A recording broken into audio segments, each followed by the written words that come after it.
This is Jewel. It's a home situated in Applecross in Perth, WA. Applecross is a beautiful leafy suburb that wraps around the Swan River.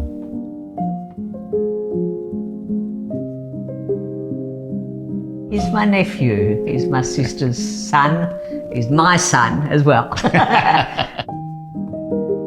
He did my first house and now this is the second one. And that was back in '05. It was one of the very first homes that we did as Urbane. It's been many years later and they purchased this block here with an idea of building something for that next stage.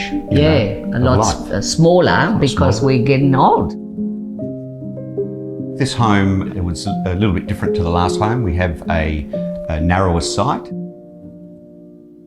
One of the design challenges of building homes on narrower sites is avoiding the garage being front and centre.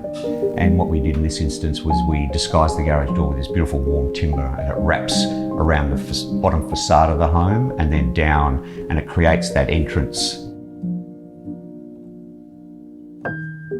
From that entry foyer, we've got secondary bedrooms and bathrooms downstairs and a beautiful lounge area. Then upstairs is where Louisa spends most of her time, and beautiful alfresco out the front overlooking the river and the parkland.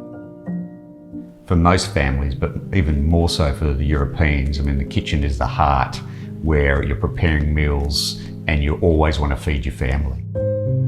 I do a lot of cooking and I love cooking. Always got children, grandchildren coming over. I like my kitchen, I like my barbecue. Barbecue's great, just where you put it there. Yeah. This is all my area. Bed, I just go to sleep. This is where I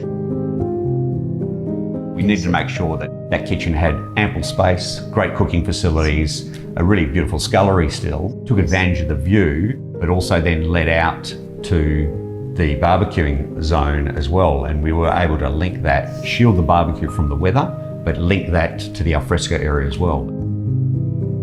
The alfresco is quite important because if we have a barbecue, we don't have to come in the kitchen. We sit out there and in the morning I make coffee and I sit on my balcony, which I love it. We were able to hide the street, and so living within the home, we don't see any street, we're just looking across this beautiful alfresco space, green lawn, the park opposite us, and then onto the water.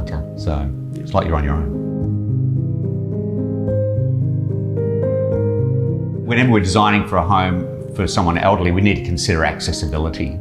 As much as we don't want to talk about it, we need to consider access, and we need to make sure that everything's more generous and there's the ability for getting around the home.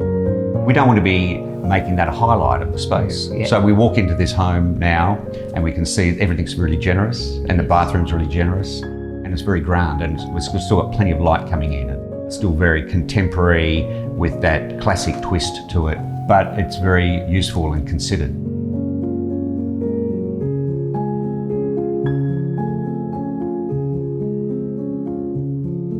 We loved designing and building this home. It's always a precious process to do something with your family, and some people will say it could be dangerous. No. But we've done it once before and we've done it again, and it was fabulous. Maybe I'll do it again, Steve.